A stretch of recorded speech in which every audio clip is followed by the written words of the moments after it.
அனைவருக்கும் தோத்திரம். தொடர்ந்து இந்த நாளில தொடர் வேதாகமத்துல 104வது சங்கீதத்தை வாசிக்க கேட்கலாம். திருப்பாடல்கள் 104. படைப்பின் மேன்மை. என் உயிரே ஆண்டவரை போற்றிடு, என் கடவுளாகிய ஆண்டவரே, நீர் எத்தனை மேன்மை மிக்கவர். நீர் மாண்பையும் மாட்சியையும் அணிந்துள்ளவர், பேரொளியை ஆடையென அணிந்துள்ளவர், வான்வெளியை கோடாரமென விரித்துள்ளவர், நீர்த்திரள் மீது உமது உறைவிடத்தின் அடித்தளத்தை அமைத்துள்ளவர், கார் முகில்களை தேராக கொண்டுள்ளவர், காற்றின் இறக்கைகளில் பவனி வருகின்றவர், காற்றை தூதராய் நியமித்துள்ளவர், தீப்புழும்புகளையும் பணியாளராய் கொண்டுள்ளவர், நீர் பூ உலகை அதன் அடித்தளத்தின் மீது நிலைநாட்டினீர், அது என்றும் அசைவுறாது. அதனை ஆழ்கடல் ஆடையென மூடியிருந்தது, மலைகளுக்கும் மேலாக நீர்த்திரள் என்றது. நீர் கண்டிக்கவே அது விலகி ஓடியது, நீர் இடியென முழங்க அது திகைப்புற்று ஓடியது. அது மலைகள் மேல் ஏறி பள்ளத்தாக்குகளில் இறங்கி அதற்கென குறித்த இடத்தை அடைத்தது. அது மீறி செல்லாதவாறு அதற்கு எல்லை வகுத்தீர், பூ உலகை அது மீண்டும் மூடிவிடாதபடி செய்தீர். பள்ளத்தாக்குகளில் நீரூற்றுகள் சுரக்க செய்கின்றீர், அவை மலைகளிடையே பாய்ந்தோடும். அவை காட்டு விலங்குகள் அனைத்திற்கும் குடிக்க தரும், காட்டு கழுதைகள் தாகத்தை தீர்த்து கொள்ளும். நீரூற்றுகளின் அருகில் வானத்து பறவைகள் கூடு கட்டி கொள்கின்றன, அவை மர கிளைகளில் நின்று இன்னிசை இசைக்கின்றன. மேலறைகளில் நின்று மலைகளுக்கு நீர் பாய்ச்சுகின்றீர். செயல்களின் பணியால் பூ உலகை நிறைவடைகின்றது. கால்நடைகளுக்கென புல்லை முளைக்க செய்கின்றீர், மானிடருக்கென பயிர் வகைகளை வளர செய்கின்றீர். இதனால் பூ உலகினின்று அவர்களுக்கு உணவு கிடைக்க செய்கின்றீர்.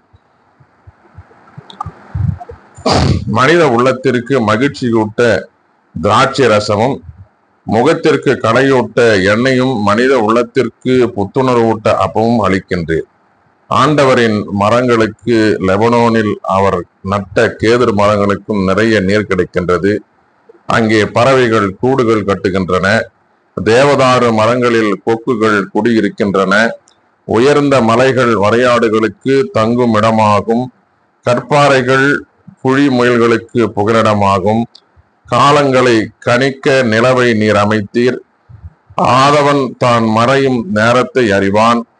இருளை நீர் தோன்ற செய்யவே இரவு வருகின்றது, அப்பொழுது காட்டு விலங்குகள் அனைத்தும் நடமாடும். இளஞ்சிங்கங்கள் இறைக்காக கர்ஜிக்கின்றன, அவை இறைவனிடமிருந்து தங்கள் உணவை தேடுகின்றன.